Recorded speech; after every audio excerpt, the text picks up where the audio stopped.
Prieš pradėdama turiu tau dovaną. Nuoroda apačioje, vaizdo aprašyme. Bet pirmą, paklausyk 2 minučių. Tai pakeis tai, ką žinai apie savo kūną.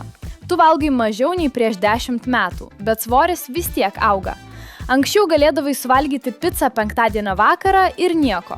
Dabar vien pažiūri į ją ir rytoj diržą spaudžia. Tu galvoji, čia amžius. Bet 2021 metais mokslas tai paneigė. Žurnalas Science publikavo Duke universiteto profesoriaus Hermano Poncero studiją. Mokslininkai ištyrė 6000 žmonių, nuo kūdikių iki 95 metų amžiaus, iš 29 šalių. Rezultatas pakeitė viską. Tarp 20 ir 60 metų metabolizmas yra stabilus, jis nelėtėja. Tai reiškia paprastą dalyką. Tavo medžiagų apykaita iki 60 metų neturėtų ženkliai lėtėti, bet tau lėtėja. Kodėl? Atsakymas yra 2 organai, kurie pradeda dirbti silpniau vienu metu. Pirmas – kepenys. Tu manai, kad kepenys tik filtruoja alkoholį. Realybė kitokia.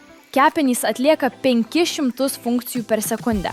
Skaido riebalus, gamina tulžį, reguliuoja cukrų, skaido hormonus, neutralizuoja toksinus, bet šiandienos maistas pilnas pesticidų, konservantų, hormonų. Per 10-metį kepenys užsikemša. Riebalai pradeda kauptis pačiose kepenyse. Tai vadinama riebaline kepenų liga. Antras organas – kasa. Kasa gamina insuliną. Insulinas atrakina ląsteles, kad jos priimtų cukrų.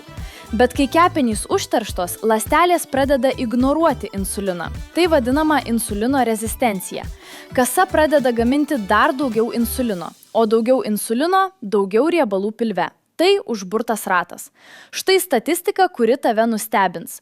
73% lietuvių virš 40 metų jau turi pradinę riebalinės kepenų ligos stadiją. Be simptomų, tyliai.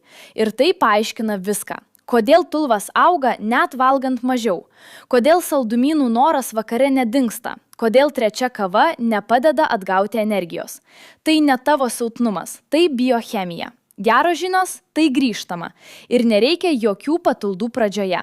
Pirmas žingsnis – miegok iki 23 valandos. Kepenys regeneruojasi nuo 23 iki 3 nakties. Jei tu nemiegi, jos nedirba. Net viena prasta naktis sumažina insulino jautrumą 25% kitą dieną. Antras žingsnis – 1,5 gramo baltymų kilogramui svorio per dieną. 70 kg sveriančiam žmogui apie 110 gramų baltymų. Po 40 metų raumenys nyksta po 1% per metus. Mažiau raumenų – lėtesnis metabolizmas. Trečias žingsnis – 30 minučių ėjimo po valgio. Tai sumažina cukraus šuolį 30%. Neveikia intensyvi treniruotė, veikia paprastas ėjimas. Pradėk nuo šių 3. Per 14 dienų pajusi pirmus pokyčius. Per 30 kūnas pradės atsakyti. Bet 3 žingsniai yra visiems vienodi. Tavo kūnas – ne. Mes paruošėme 2 minučių testą. Pagal tavo amžių, simptomus ir gyvenseną sužinosi, kuris žingsnis tau svarbiausias dabar. Ir gausi nemokamą 110 eurų vertės gidą. tą pačią dovaną, kurią žadėjau pradžioje. Nuoroda vaizdo aprašyme apačioje. Be registracijų, nemokamai. Pasirūpink savimi šiandien.